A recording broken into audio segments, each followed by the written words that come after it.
وحده لا شريك له ونشهد أن سيدنا ومولانا محمدا عبده ورسوله أما بعد فأعوذ بالله من الشيطان الرجيم بسم الله الرحمن الرحيم إنا أنزلناه في ليلة القدر وما أدراك ما ليلة القدر ليلة القدر خير من 1000 شهر تنزل الملائكة والروح فيها بإذن ربهم من كل أمر سلام هي حتى مطلع الفجر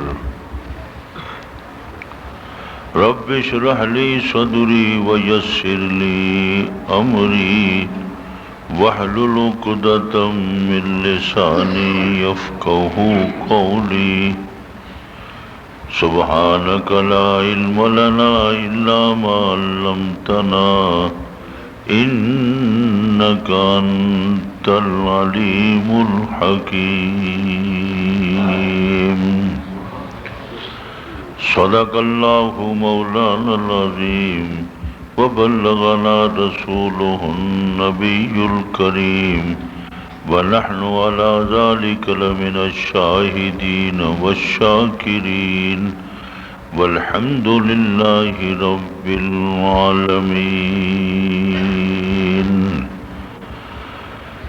اللهم صل على محمد وعلى آل محمد كما صليت على إبراهيم وعلى آل إبراهيم إنك حميد مجيد اللهم بارك على محمد وعلى آل محمد كما باركت على إبراهيم وعلى آل إبراهيم إنك حميد مجيد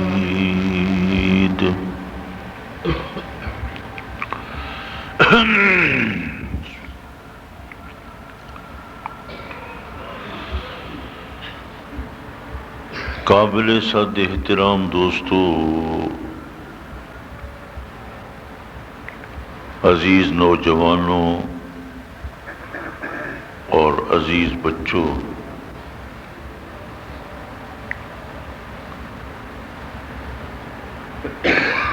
آج رمضان کی 27ویں رات ہے۔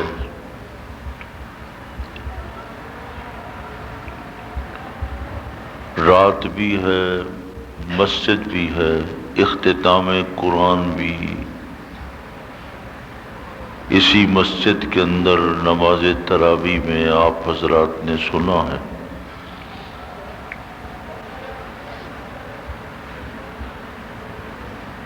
اللہ تبارک و تعالی نے آسمان سے 4 کتابیں نازل فرمائیں، صحیفے بھی نازل فرمائے، صحف ابراہیم و موسیٰ، تورات بھی آئی، انجیل بھی آئی، زبور بھی آئی۔ سب سے آخر میں اللہ تبارک و تعالی نے قرآن مقدس کو جناب محمد الرسول اللہ صلی اللہ علیہ وسلم کے قلب منور پر نازل فرمایا۔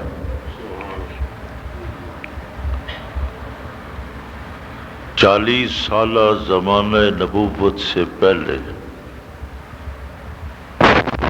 آپ صلی اللہ علیہ وسلم نے گزارے نبوت سے پہلے 40 سالہ آپ کی زندگی بے مثال زندگی تھی، بے مثل زندگی تھی۔ مکہ مکرمہ میں قرب و جوار میں حضور پاک صلی اللہ علیہ وسلم جیسی شخصیت نہ وجود کے اعتبار سے، نہ برتاؤ کے اعتبار سے، نہ اخلاق کے اعتبار سے، نہ زبان کے اعتبار سے کوئی شخص نظر نہیں آتا تھا کہ جو حضور پاک صلی اللہ علیہ وسلم کی کسی طرح بھی برابری کر سکے۔ حضور پاک صلی اللہ علیہ وسلم ہر بڑے سے چھوٹے سے آپ کا برتاؤ بے مثال۔ مکہ مکرمہ میں ہر ماں باپ ان کی خواہش یہ تھی کہ ہماری اولاد بھی جناب محمد الرسول اللہ صلی اللہ علیہ وسلم کی طرح بن جائے۔ ہر شخص، ہر بڑا چھوٹا، امیر غریب، مقیم مسافر جب حضور سے ملاقات کر لیتا تھا تو حضور پاک صلی اللہ علیہ وسلم کا گرویدہ بن جاتا تھا، آپ کے اخلاق سے متاثر ہوتا تھا۔ جیسے مقناطیس وہ لوہے کو اپنی طرف کھینچتا ہے، حضور پاک صلی اللہ علیہ وسلم کے عمدہ اخلاق، عمدہ برتاؤ ہر شخص کو حضور پاک صلی اللہ علیہ وسلم کے قریب سے قریب کرتا چلا جا رہا تھا۔ حضور پاک صلی اللہ علیہ وسلم پر اللہ تبارک و تعالی نے آپ کو نبوت دی۔ نبوت ملنے کے بعد نزول قرآن کا سلسلہ شروع ہوا۔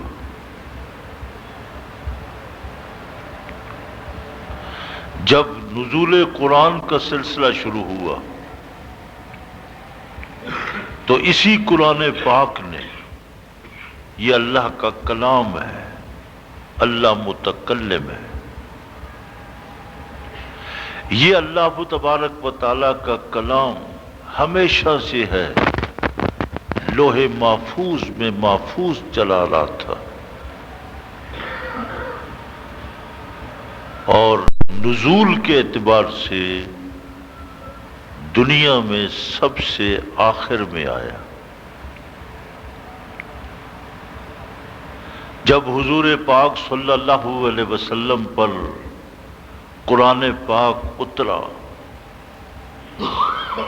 تو اس قرآن پاک نے حضور پاک صلی اللہ علیہ وسلم کو اس قدر بلند اور مرتبت اور عظمت عطا کر دی کہ حضور پاک صلی اللہ علیہ وسلم امام الاولین والآخرین، امام الانبیاء، خاتم الانبیاء، امام الرسل۔ اللہ پاک نے حضور پاک صلی اللہ علیہ وسلم کی وجہ سے اس پوری کائنات کو، دھرتی کو پیدا فرمایا، چونکہ کلام اعلیٰ تھا، عرفہ تھا۔ جب یہ اللہ کا کلام اعلیٰ عرفہ اور 23 سالہ زمانہ نبوت میں حضور پاک صلی اللہ علیہ وسلم کے قلب منور پر اترتا رہا، اسی قرآن پاک نے حضور کو عظیم المرتبت بنا دیا۔ یہی قرآن پاک رمضان کے مہینے میں اترا۔ اللہ تبارک و تعالی نے رمضان کے مہینے کو دوسرے 11 مہینے کے مقابلے میں خیر الشہور، افضل الشہور بنا دیا۔ دراصل عظمت قرآن پاک کی ہے۔ یہ قرآن پاک جس مہینے میں اترا وہ مہینہ بھی خیر الشہور، افضل الشہور بن گیا۔ اس رمضان کی ہر نیکی اس کی قیمت بڑھ گئی۔ دیکھیے آپ جو فرائض پڑھتے ہیں، غیر رمضان کے 70 فرائض کے برابر آپ کو ثواب ملتا ہے۔ جو آپ 20 تراویح آپ پڑھتے ہیں نفل، لیکن رمضان میں پڑھے جا رہے ہیں، غیر رمضان کے فرائض کے برابر آپ کو ثواب مل رہا ہے۔ اگر 1 روپیہ خدا کے راستے میں کوئی شخص خرچ کرتا ہے، اللہ پاک کا وعدہ ہے کہ میں 70 روپے کا اس کو ثواب عطا کروں گا۔ عام نیکی یہ ہے کہ من جاء بالحسنۃ فلہ عشر امثالھا، ایک نیکی کرو گے 10 گنا زیادہ ثواب ملے گا۔ لیکن رمضان کے مہینے میں اللہ تبارک و تعالی نے اسی قرآن پاک کی وجہ سے اس رمضان کا ایسا انتخاب کیا کہ اس رمضان کا دن رات فضا اتنی بلند برتر کر دی کہ ہاں اگر مسلمان مومن اس میں نیکی کریں گے تو ان کی نیکی میں اضافہ ہو جائے گا۔ اور پھر اس قرآن پاک کو لانے والے جبریل امین ہیں۔ جب قرآن پاک کو جبریل امین لائے، اللہ تبارک و تعالی نے اسی قرآن پاک کی وجہ سے جبریل امین کو امام الملائکہ بنا دی۔ اللہ نزل بہ الروح الامین۔ جبریل امین پہلے بھی تھے، لیکن قرآن پاک جب اللہ تبارک و تعالی کی طرف سے حضور پاک صلی اللہ علیہ وسلم کے قلب منور پر اتارتے رہے، خداوند قدوس نے ان کو امام الملائکہ بنا دی۔ اور اسی قرآن پاک نے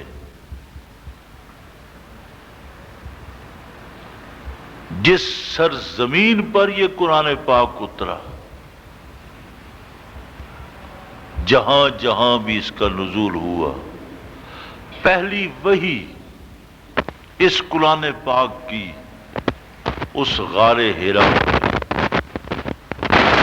مکرمہ سے 3 میل کے پاس پہاڑ ہے، کوئی خوبصورتی نہیں اس میں۔ خوبصورتی ہوتی ہے جہاں سبزہ ہو، پھول ہو، بیل بوٹے ہوں، درخت ہوں، سایہ دار ہوں، پھلدار ہوں۔ خشک پہاڑ ہے، لیکن وہ خشک ہونے کے باوجود آج بھی وہ غار حرا اپنے مقدر پر، اپنی سعادت پر وہ ناز کرتا ہے کہ بے شک دنیا میں خوبصورت سے خوبصورت پہاڑ ہوں گے، وادیاں ہوں گی، ریگستان ہوں گے، علاقے ہوں گے، شہر ہوں گے، پارک ہوں گے، آبشاریں ہوں گی، دریا ہوں گے، ظاہری خوبی تو کوئی نہیں، لیکن میں دنیا کے مقامات اور خطوں میں سے، پہاڑوں میں سے، غاروں میں سے وہ غار ہوں کہ اللہ پاک نے جب قرآن پاک کی پہلی وحی جناب محمد الرسول اللہ صلی اللہ علیہ وسلم پر اتاری تو میری ہی وہ دھرتی تھی، میرا ہی سینہ تھا، میں نے اپنا سینہ حضور پاک کے لیے مہیا کیا۔ وہ قرآن جہاں حضور پاک صلی اللہ علیہ وسلم کے سینے عطر کو منور کر رہا تھا، میں بھی اسی قرآن سے ایسا منور ہوا، ایسا منور ہوا کہ مجھے دنیا کے حسن و جمال، درختوں کی، بیل بوٹوں کی، پتیوں کی، آبشاروں کی مجھے کوئی ضرورت نہیں ہے، میرے پاس تو قرآن پاک کا نور موجود ہے۔ اقرا بسم ربک الذی خلق۔ اللہ آج بھی غار حرا زبان قال سے تو نہیں، لیکن زبان حال سے آج بھی غار حرا یہی آواز دے رہا ہے، اقرا بسم ربک الذی خلق، خلق الانسان من علق، اقرا وربک الاکرم۔ دیکھو آج بھی آواز دے رہا۔ حضور پاک صلی اللہ علیہ وسلم مکہ مکرمہ میں رہے، مکہ مکرمہ کو بے شک وہاں بیت اللہ خدا کا گھر تھا، لیکن حضور کی وجہ سے اللہ پاک نے اس بیت اللہ کو بھی 4 چاند لگا دی۔ حضور پاک صلی اللہ علیہ وسلم مکہ مکرمہ کو چھوڑ کر یثرب مدینہ منورہ المدینہ الطیبہ تشریف لے گئے۔ المدینہ الطیبہ بھی آج حرم بن گیا، حرمین الشریفین۔ آج مسلمان کیا کہتے ہیں؟ الحرمین الشریفین۔ مکہ مکرمہ کی سرزمین چپے چپے پہ جہاں جہاں بھی قرآن پاک اترتا گیا، آج وہ مقام تھے، وہ جگہ دوسرے مقامات تھے، دوسری جگہوں سے، دوسرے پلاٹوں سے، وہ قسمت والی۔ دیکھو زمین زمین ہے، پلاٹ سب پلاٹ ہی ہوتے، کہیں نالیاں بن جاتی ہیں، کہیں پارک بن جاتا ہے، کہیں گھر بن جاتا ہے، کہیں سڑک بن جاتی ہے، لیکن جس حصے میں آپ مسجد بنا دیں تو وہ حصہ زمین کا، وہ حصہ بھی خوش ہوتا ہے کہ شکر یا اللہ تو نے مجھے اپنی عبادت کے لیے منتخب کیا ہے۔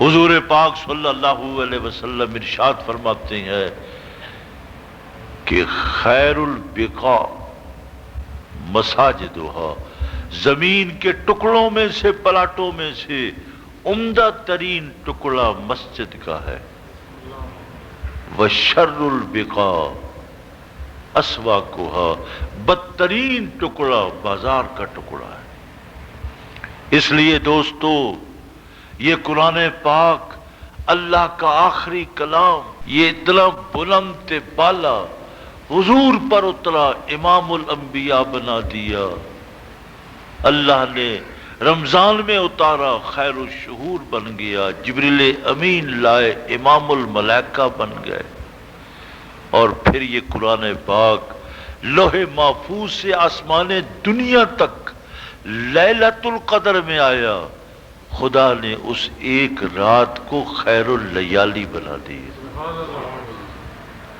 360 راتیں ہیں، لیکن 360 راتوں میں سے جو لیلۃ القدر ہے، یعنی قدر کا معنی قدر و منزلت والی رات، اس قدر و منزلت والی رات کو اللہ تبارک و تعالی نے جو مرتبت عطا کی ہے تو اسی نزول قرآن کی وجہ سے.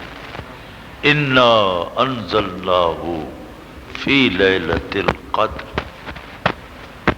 بات قرآن کی ہے کہ قرآن پاک لیلۃ القدر میں اترا. اللہ نے فرمایا وما ادراک ما لیلۃ القدر. آپ کیا جانیں کیا ہے لیلۃ القدر؟ لیلۃ القدر خیر من الف شہر. لیلۃ القدر 1000 مہینے کی عبادت سے افضل. اللہ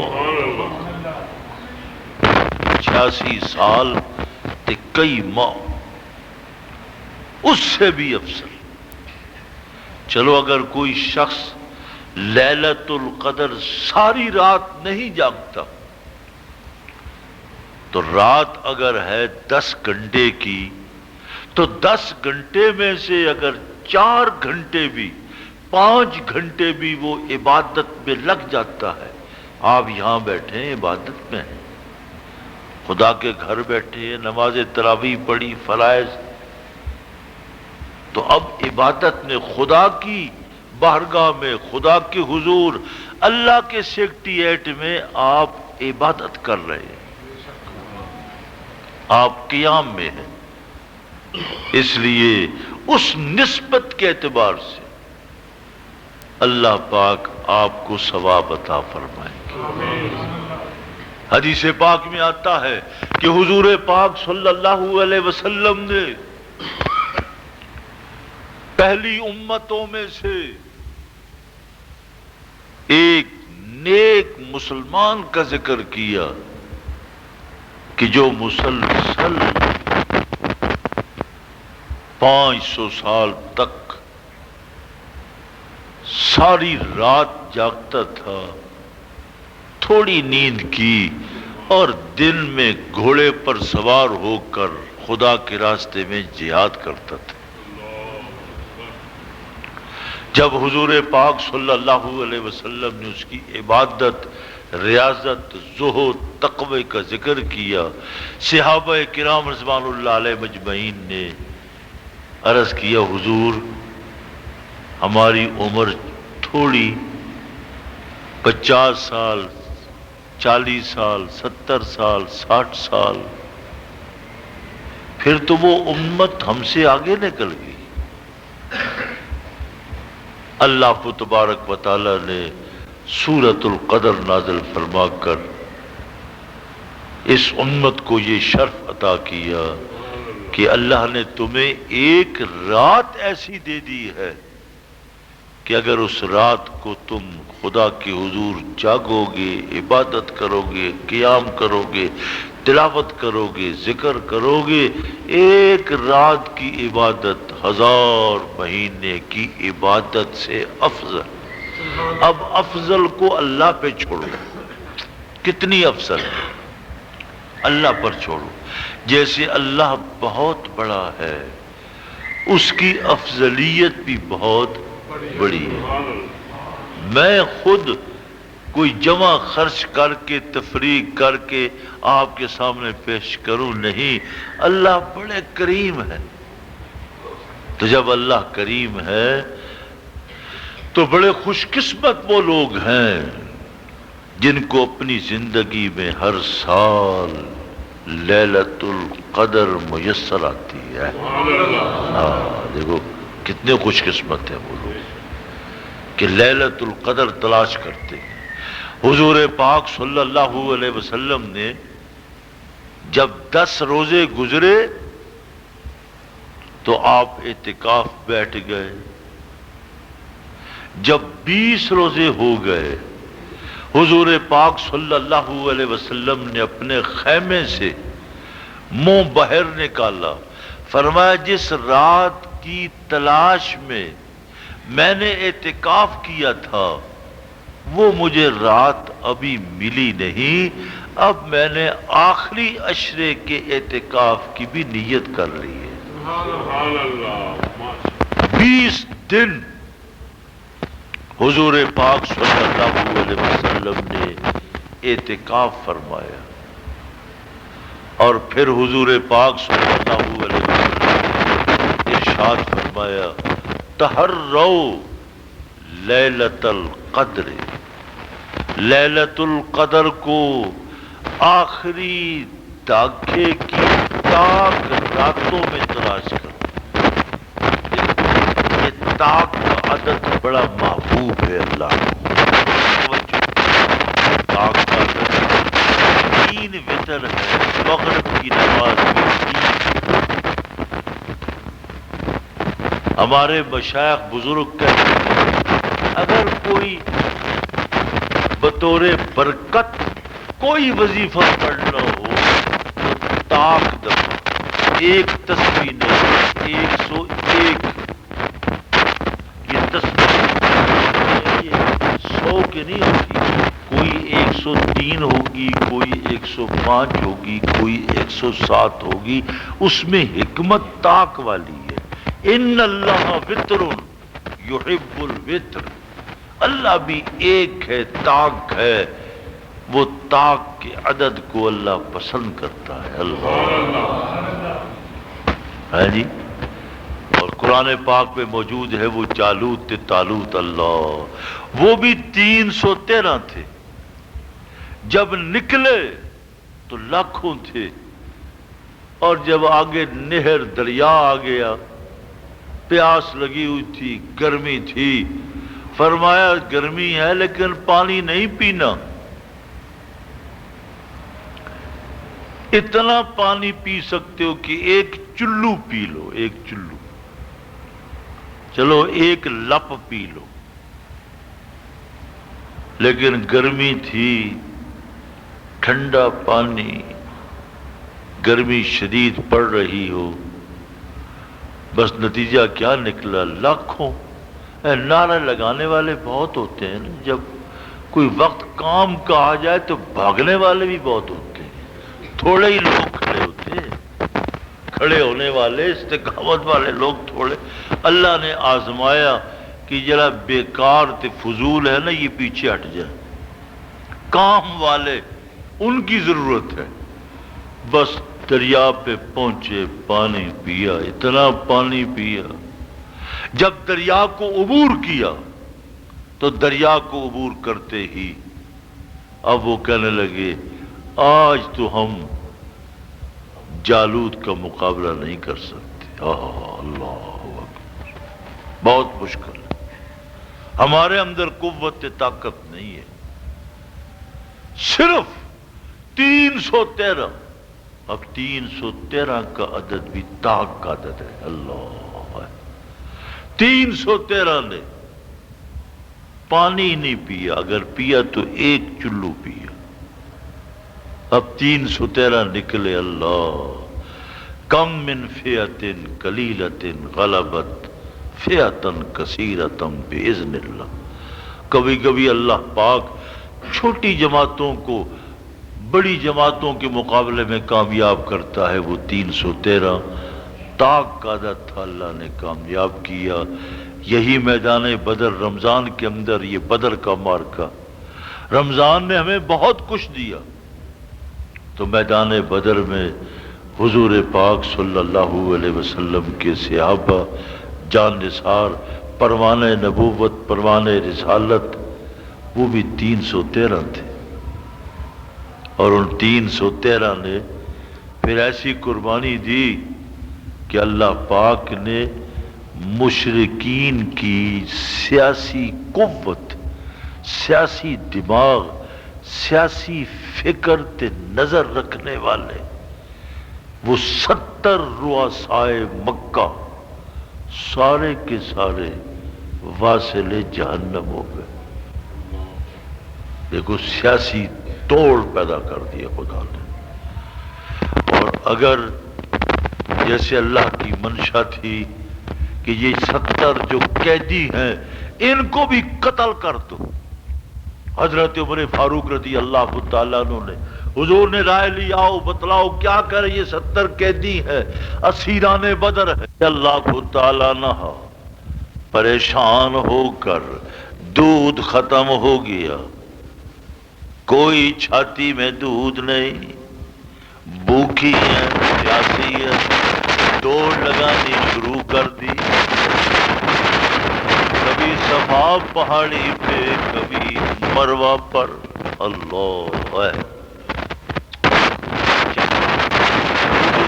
درمیان میں وادی ہے، وہ پست تھی، اب بھی تھوڑی سی پست ہے، اب تو بنی ہوئی ہے جگہ، وہ پست تھی۔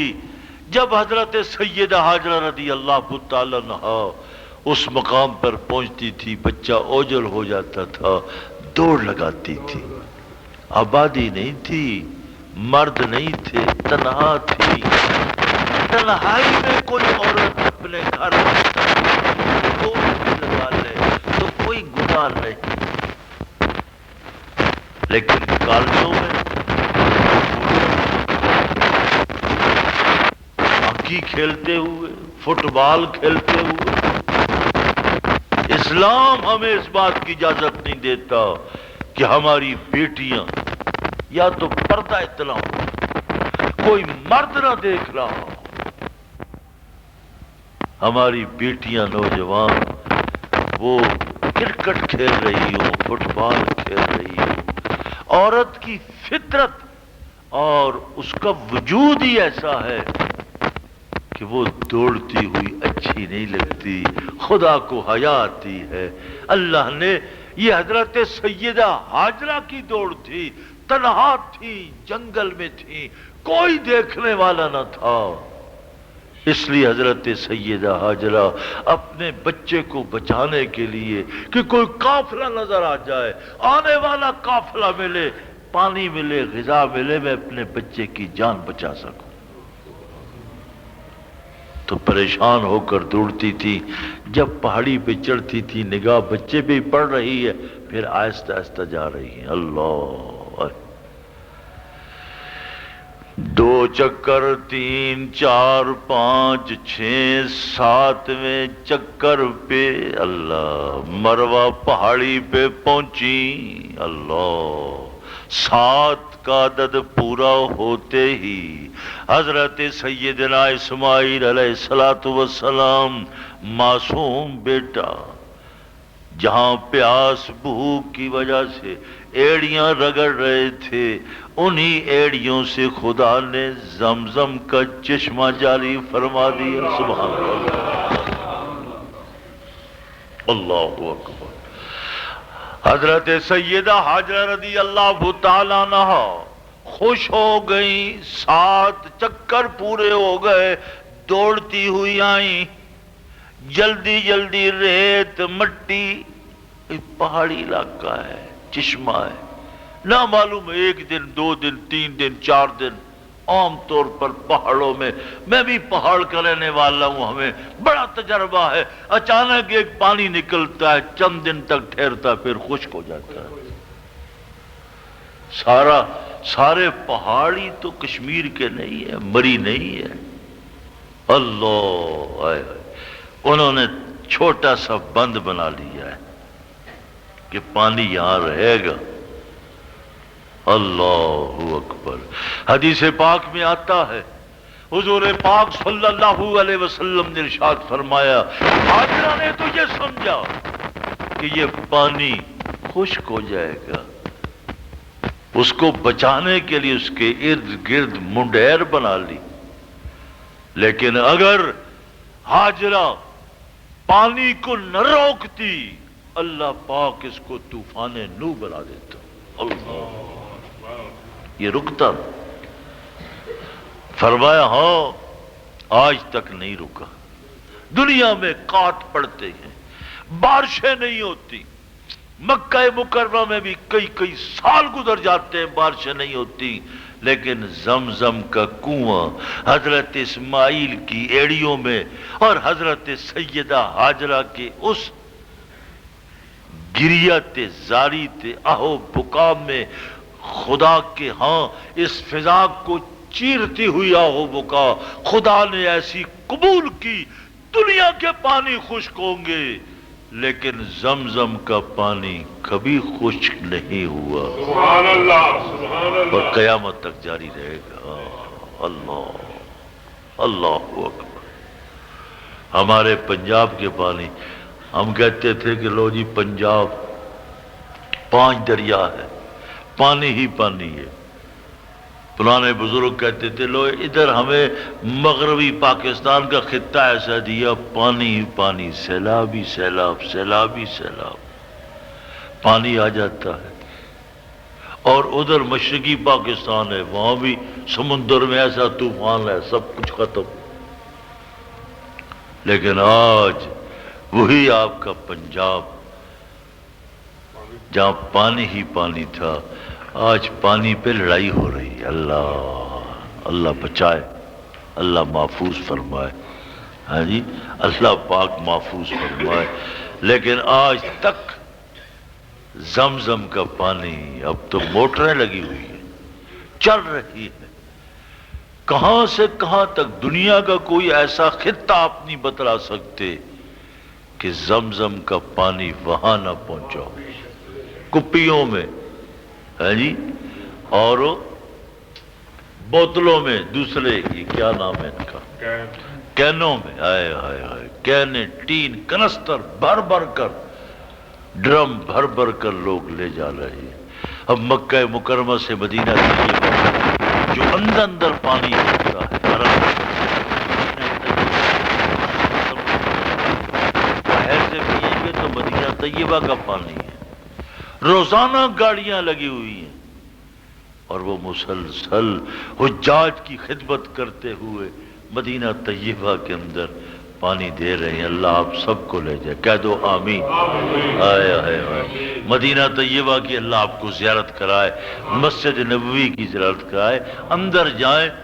اور آج کل پھر اندر روزہ افطار ہوتا ہے، دسترخوان لگے ہوتے ہیں، وہ شیخ کھڑے، آؤ ہمارے دسترخوان پر آؤ، ہمارے دسترخوان پر آؤ۔ اندر پرانی مسجد میں صرف کھجور ملے گی، طرح طرح کی کھجوریں، طرح طرح کی کھجوریں، سیب مل جائے گا، قہوہ ساتھ ملے گا، ان کا اپنا قہوہ، وہ کڑوا قہوہ ملے گا۔ اور باہر حرم کے باہر اللہ، دنیا کی نعمتیں وہاں موجود ہیں، دنیا کی نعمتیں، پورے بکرے کے بکرے،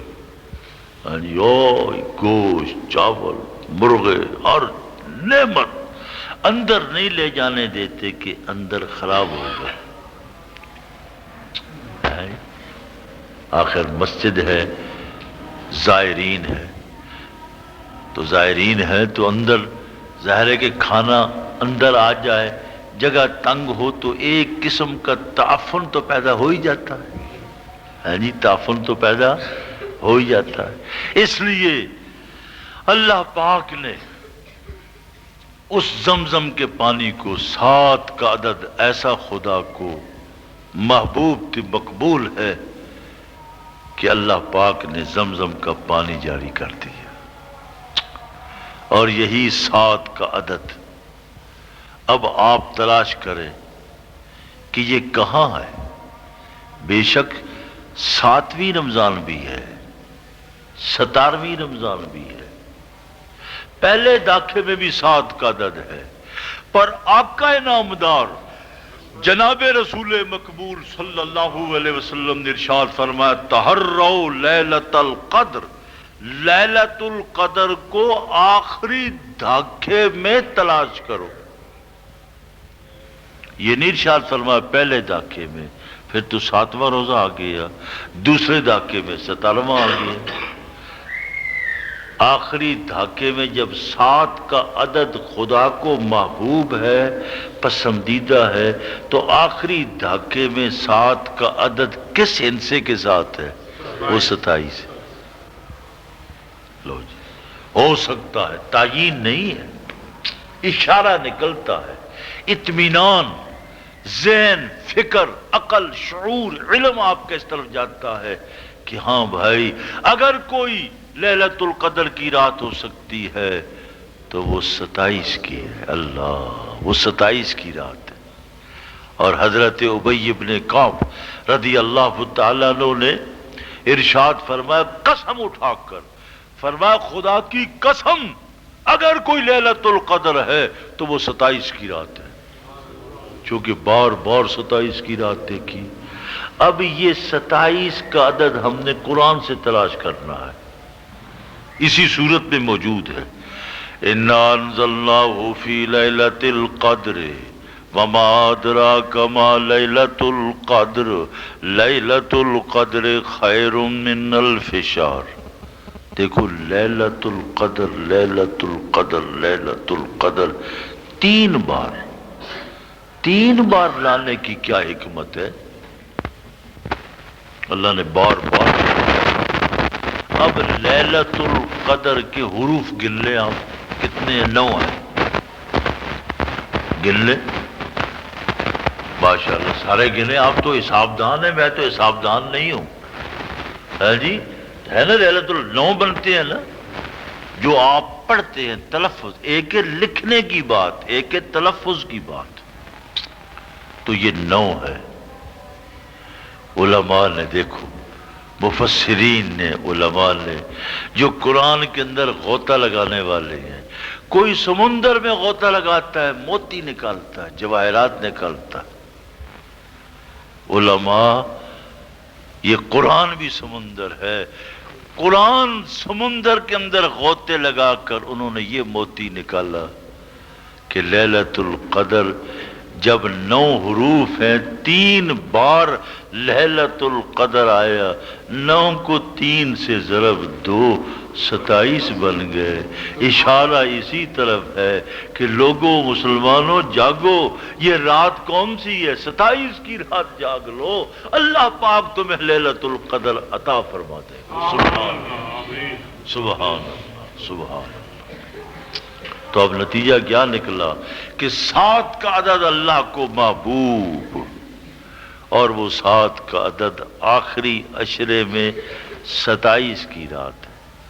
حدیث پاک میں آتا ہے، اللہ ایک اور بات بھی سن لے، حضور پاک صلی اللہ علیہ وسلم گھر سے، حجرہ مقدسہ سے باہر تشریف لائے، لیکن جب باہر تشریف لائے تو اچانک صحابہ میں لڑائی ہو گئی۔ لڑائی ہو ہی جاتی ہے، نیک لوگ بھی لڑ پڑتے ہیں، صحابہ بھی انسان ہیں۔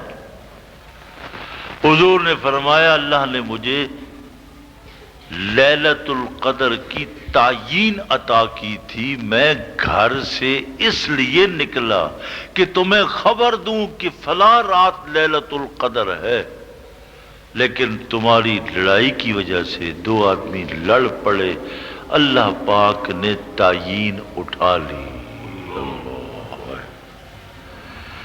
جس گھر میں 2 بھائی ہوں لڑ پڑیں گے، برکت اٹھ جائے گی۔ جس دکان میں 2 بھائی ہوں گے، 2 پارٹنر ہوں گے، لڑیں گے، برکت ختم ہو جائے گی۔ اب پارٹنر کی ضرورت ہی نہیں، تھوڑا کام ہو اکیلے کرو، پارٹنر نہیں چلتے، اخلاص ہی نہیں۔ جب اخلاص نہیں ہوگا کب چلے گا؟ اس لیے تنہا، اکیلے۔ اس لیے اللہ تبارک و تعالی نے یہ رمضان کا مہینہ اس امت کو عطا فرمایا۔ اس لیلۃ القدر کی فضیلت یہ نزول قرآن کی وجہ سے ہے، نزول قرآن کی وجہ سے ہے کہ یہ اس رات کو اترا۔ اللہ نے اس رات کو بھی خیر اللیالی بنا دیا۔ حدیث پاک میں آتا ہے کہ یہ قرآن پاک جس بچے نوجوان کے سینے میں ہے اور وہ اپنی غلطیوں کی وجہ سے، گناہوں کی وجہ سے جہنم جائے گا تو جہنم کی آگ دور دور رہے گی، اس کے قریب نہیں آئے گی۔ اللہ اللہ، کتنی بڑی نعمت ہے۔ قرآن اللہ پاک کا کلام ہے۔ جب اللہ پاک کا کلام ہے، جو شخص قرآن پڑھتا ہے اس کا براہ راست اللہ سے تعلق جڑ جاتا ہے۔ قاری صاحب پڑھ رہے ہیں، ہم سن رہے ہیں، ہم سب کا تعلق اللہ سے جڑا ہوا ہے۔ قرآن جو سن رہے ہیں، قرآن سننے والا تو اللہ کا کلام ہے۔ اس لیے ایک بزرگ فرماتے ہیں، حضرت تھانوی رحمۃ اللہ علیہ نے ارشاد فرمایا کہ وہ بزرگ فرماتے ہیں، جب میرا دل چاہتا ہے کہ میں اللہ سے ہم کلام ہوں، میں نماز شروع کر دیتا ہوں، الحمدللہ رب العالمین الرحمن الرحیم. میں اللہ سے باتیں کر رہا ہوں. حدیث پاک میں بھی آتا ہے نا کہ جب تم نماز پڑھو تو اپنی زندگی کی آخری نماز سمجھ کر، اور جب تم نماز کے لیے کھڑے ہوتے ہو تو اللہ کے حضور کھڑے ہوئے ہو. جب اللہ کے حضور کھڑے ہوئے ہو تو تم یہ سمجھو کہ ہاں اب اللہ میرے سامنے ہے، مجھ پہ نگاہ ڈال رہا ہے، میں اپنے اللہ پہ نگاہ ڈال رہا ہوں. اللہ، یہی احسان ہے. ان تعبد اللہ کأنک تراہ. احسان کی تعریف آپ صلی اللہ علیہ وسلم نے فرمائی کہ تم اللہ کی عبادت اس انداز سے کرو گویا کہ تم اللہ کو دیکھ رہے ہو. اس لیے فرمایا ایک قاری صاحب، حافظ صاحب زندگی بھر قرآن پڑھتے رہے، مساجد تلاش کرتے تھے کہ کون سی مسجد ہے جہاں قرآن نہیں پڑھا جاتا، وہاں چلے جاتے تھے، صاف کر کے پھر قرآن پڑھتے تھے. کل قیامت کے دن یہ مسجد خدا کے حضور یہ نہ کہے کہ لوگ قاری صاحب آپ نے قرآن نہیں پڑھا. تو علماء نے ان کا واقعہ لکھا ہے کہ اب آخری وقت ہے، مرض الموت، مرض الوفات. جس چارپائی بستر پر لیٹے ہیں اتنے کمزور ہو چکے تھے، اپنے بچوں سے کہتے تھے یہ نیچے سارا قرآن نظر آ رہا ہے، قرآن کے اوراق ہے، یہ اٹھاؤ ان کو. قرآن پاک بے ادبی ہو رہی ہے، بے ادبی ہو رہی ہے. بچے کہتے تھے ابا جان ایسا نہیں، یہ بستر ہے، چارپائی ہے، قرآن پاک نہیں ہے. لیکن وہ بار بار آخرکار بچوں نے ان کے استاذ کو بلایا کہ ہمارے ابا جان بیمار ہیں، ہمیں پریشان کرتے ہیں کہ یہ نیچے قرآن ہے، ہر طرف مجھے قرآن ہی قرآن نظر آ رہا ہے. تو استاذ نے آ کر جب اپنے شاگرد کو دیکھا فرمایا قرآن نہیں ہے، یہ بستر ہے. لیکن آپ نے زندگی بھر قرآن سے ایسا تعلق جوڑا تھا، اس قدر قرآن پاک کو پڑھا کہ آپ سراپا قرآن بن گئے، سراپا قرآن بن گئے. آپ کی نگاہ میں قرآن ہی قرآن آپ کو نظر آتا ہے. یہ قرآن کے ساتھ آپ کا تعلق تھا کہ اللہ نے آخری عمر ہر طرف قرآن ہی قرآن بچھا دیا ہے. یہ قرآن نہیں ہے، یہ بستر ہے. پھر جا کر تسلی ہوئی. اللہ، اندازہ لگائے. اس لیے یہ قرآن سے تعلق یہ اللہ کی بہت بڑی رحمت اور اللہ کا بہت بڑا فضل ہے.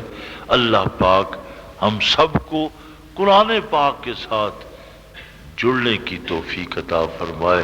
صحابہ کرام رضوان اللہ علیہ مجمعین راتوں کو قرآن پاک پڑھتے تھے. ہاں جی، حضور پاک صلی اللہ علیہ وسلم سحری کے وقت اٹھے، جب حضرت صدیق اکبر رضی اللہ تعالیٰ عنہ کے ساتھ ہی گھر تھا وہاں تشریف لے گئے تو آہستہ آہستہ قرآن کی آواز آ رہی ہے، آہستہ آہستہ. وہاں سے چلے، ساتھ ہی عمر فاروق کا گھر تھا. عمر فاروق رضی اللہ تعالیٰ عنہ کے گھر پہنچے. حضرت عمر فاروق خوب اونچی آواز سے قرآن پڑھ رہے ہیں. صبح ہو گئی، نماز پڑھی گئی. نماز کے بعد ہی آپ صلی اللہ علیہ وسلم کی عادت مبارکہ یہ تھی، آپ مصلی پہ بیٹھ جاتے تھے، ارد گرد صحابہ بیٹھ جاتے تھے. پھر تاریخی باتیں، صحابہ کوئی تاریخی باتیں سناتے تھے یہاں تک کہ سورج نکل آیا. اشراق کی نماز پڑھ کر پھر حضور نکلتے تھے. صبح کا وقت ہو گیا، نماز پڑھی گئی، سب صحابہ بیٹھے ہیں. آپ صلی اللہ علیہ وسلم نے سب سے پہلے حضرت صدیق اکبر سے پوچھا آج رات میں نے معائنہ کیا تو تیرے دروازے سے، تیرے گھر سے، تیری بیٹھک سے آواز آ رہی تھی، بڑی آہستہ آہستہ آواز آ رہی تھی۔ کیا وجہ ہے؟ فرمایا میں اپنے رب سے مناجات کر رہا تھا۔ میرا رب تو ان اللہ علیم بذات الصدور، وہ سینوں کی بات جانتا ہے۔ میں آہستہ آہستہ پڑھ رہا تھا۔ اچھا عمر فاروق میں تیرے گھر بھی گیا، تو بڑی اونچی آواز سے پڑھ رہا تھا، کیوں؟ فرمایا حضور اس لیے پڑھ رہا تھا کہ اطرد الشیطان وَأُوقِظُ الْوَسْنَانِ، شیطان کو بھگا دوں تو جو سوئے ہوئے لوگ ہیں ان کو جگا دوں کہ وہ جاگیں اور قرآن پڑھیں۔ اللہ اللہ اکبر۔ اب دیکھو ذرا ایک نقطہ ہے، تھوڑی سی توجہ فرمائے، علمی نقطہ ہے، توجہ ہوگی تو بات سمجھ آ جائے گی۔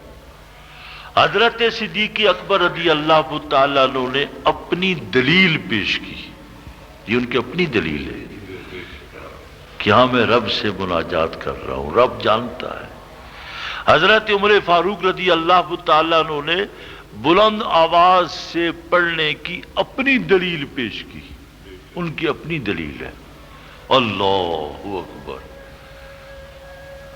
محدثین ارشاد فرماتے ہیں، آگے حدیث میں آتا ہے، حضور نے فرمایا، خدا کا قرآن بھی کہتا ہے، وَلَا تَجْهَرْ بِصَلَاتِكَ وَلَا تُخَافِتْ بِهَا وَابْتَغِ بَيْنَ ذَلِكَ سَبِيلًا، نہ اونچی آواز نہ پڑھو نہ اتنا پست پڑھو، درمیانی آواز، اتنی اونچی آواز نہیں، جیسے جلسوں میں قرآن پاک پڑھا جاتا ہے، نہیں، نماز ہے درمیانی آواز، جہاں تک آواز پہنچتی ہے پہنچ جا، ٹھیک ہے، یہ نہیں تکلف کر کے خود گلا پھاڑ پڑھ کر پڑھ رہا ہے الحمدللہ، نہیں، قرآن پاک کا حکم یہ ہے۔ حضور پاک صلی اللہ علیہ وسلم نے حضرت صدیق اکبر سے فرمایا، ارفع صوتک یا ابا بکر، اپنی آواز کو محمد الرسول اللہ کی اتباع کرتے ہوئے تھوڑا بلند کر دیں۔ ہائے ہائے ہائے۔ عمر، اخفض صوتک یا عمر، تو اپنی آواز کو پست کر دے۔ آپ بلند کر کے پڑھیں گے، یہ پست کر کے پڑھے گا، محمد الرسول اللہ کی اتباع ہوگی۔ اتباع رسول کے جذبے سے تیری پستی تیری بلندی یہ اللہ کے ہاں عبادت بن جائے گی۔ اللہ، دین نام تو حضور کی اطاعت کا ہے۔ اللہ، دین نام کس کا ہے؟ حضور کی۔ میری نگاہ میں، آپ کی نگاہ میں، میرے دل میں، آپ کے دل میں بہت ہی عمدہ کوئی بات ہو پر دین سے وہ نہیں ملتی، حضور کی زندگی سے نہیں ملتی، وہ ایجاد بندہ ہے، وہ دین نہیں ہے۔ دیکھیے حضور پاک صلی اللہ علیہ وسلم نے ارشاد فرمایا کہ ہاں، محدثین اور علماء مشائخ نے فرمایا کہ حضور پاک صلی اللہ علیہ وسلم نے یہ حکم دے کر اتباع الرسول کی طرف مائل فرمایا کہ تم فنا فی الرسول ہو جاؤ۔ یہ ہے فنا فی الرسول، فنا فی الرسول بن جاؤ، فنا فی النفس نہیں۔ ابو بکر کا آہستہ پڑھنا وہ فنا فی النفس ہے، عمر فاروق کا بلند پڑھنا وہ فنا فی النفس ہے، نہیں، تم فنا فی النفس نہیں، فنا فی الرسول ہو جاؤ، رسول کی ذات میں ڈوب کر آپ آواز کو بلند کر دیں، آپ آواز کو پست کر دیں۔ اللہ، یہ ہے فنا فی الرسول۔ اس لیے ہو سکتا ہے آج 27 کی رات ہے، یہ رات لیلۃ القدر کی ہو، اللہ پاک آپ کو لیلۃ القدر مبارک فرمائے، آپ کا قرآن سننا مبارک ہو، اللہ پاک حافظ حافظ امین الحق اشرفی کا قرآن پاک سنانا اس کو مبارک ہو. آپ مسلسل آتے رہے، پڑھتے رہے، سنتے رہے. اللہ پاک آپ کی دعاؤں کو، آپ کی حاجات کو، آپ کی خواہشات کو پورا فرمائے. اللہ ہمارے گناہوں کو معاف فرمائے. اب دعا فرما لیں.